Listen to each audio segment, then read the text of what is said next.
401k contribution rules and S corporations. Hey everyone, Adam Bergman here, tax attorney and founder of IRA Financial. In today's AdBits, I want to talk about and explain how the solo 401k contribution rules work if you have an S corp. So if your S corporation is the adopting employer.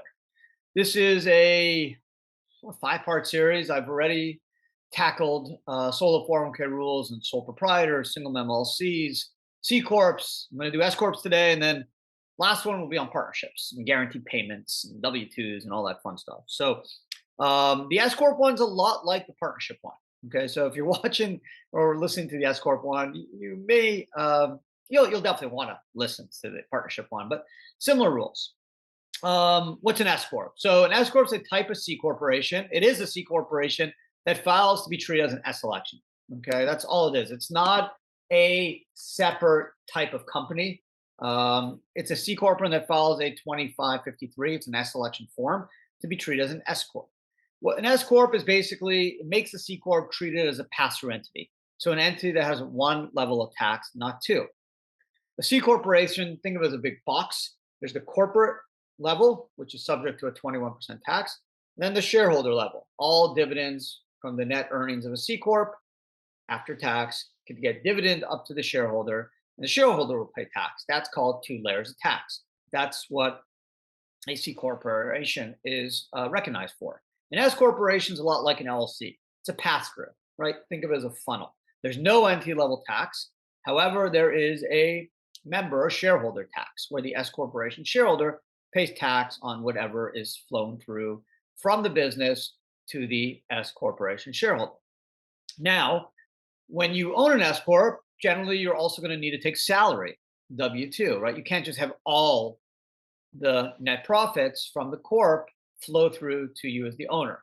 Why would you want to do that? Well, when you get a W-2, when you take a W-2 salary, it's subject to Social Security tax, right? And Medicare and FICA and all that stuff. Whereas if you just take distributions from your S corp, those distributions are not subject to those additional taxes. So a lot of S corp owners play around with W-2 stuff. They take a very, very low W-2 so they can take most of their income via distributions or S corp distributions and not pay that Social Security, FICA, Medicare tax, which can save 12 to 15%. So it is significant.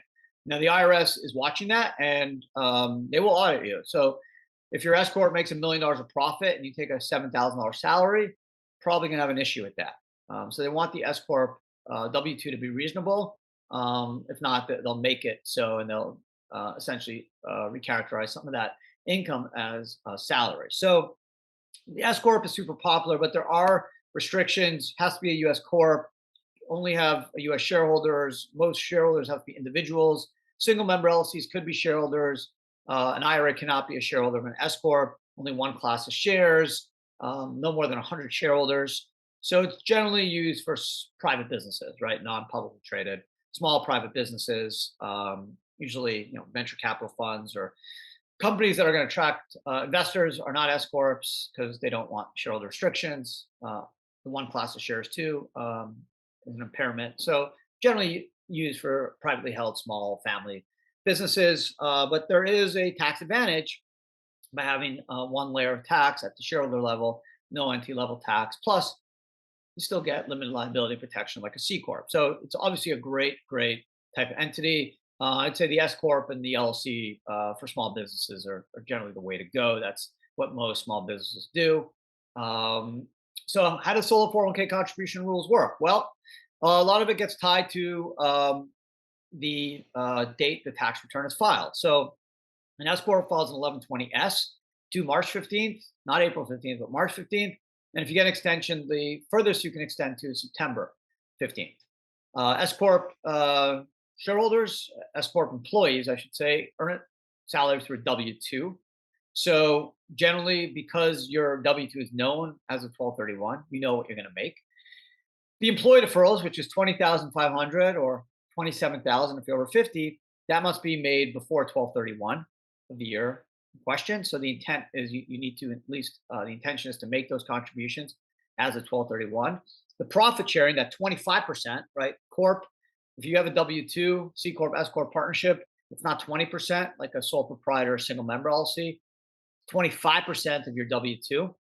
So if you make $100,000, your maximum employer contribution is 25,000. That can be done up until the company files its return, so either March 15th or September 15th. And then when you add it with the employee deferral, at 20,500 or 27,000, you can't go above 61,000 or 67,500 in 2022. But the employee deferral can be done in pre-tax or Roth, depending on your plan docs. Employer contributions must be done pre-tax, which means it's tax deductible to the business, which in an S Corp, the deductions flow up to you as the shareholder. So there is a tax advantage of doing profit sharing contributions in an S Corp because all those deductions will flow through. So unlike a C Corp, if you've listened or watched my video on solo 401k contribution rules, C Corps, the employee deferral is still 12/31 because it's W-2 based, but the employer contributions are due technically April 15th or October 15th because 11/20 C Corp has a different deadline of an 11/20 S Corp, which is March 15th and September 15th. But otherwise, the solo 401k rules are pretty much the same. The main difference is the profit sharing with a C or S is 25%, whereas a sole proprietor single member LLC is 20%. And there you have it. That's how the solo 401k contribution rules work for S Corp. So if you have an S Corp, now hopefully you understand that your employee deferrals need to be made by 12/31, and the employer profit sharing contributions, which could go as high as 25% for eligible employees, can be done up until the return is filed for the company. Remember, everything gets keyed off the W-2. And also remember that to be eligible for a solo K, any business can set it up so long as there's no full-time employees, which means 1,000 hours or 3 consecutive years of 500 hours, other than the owners or their spouses.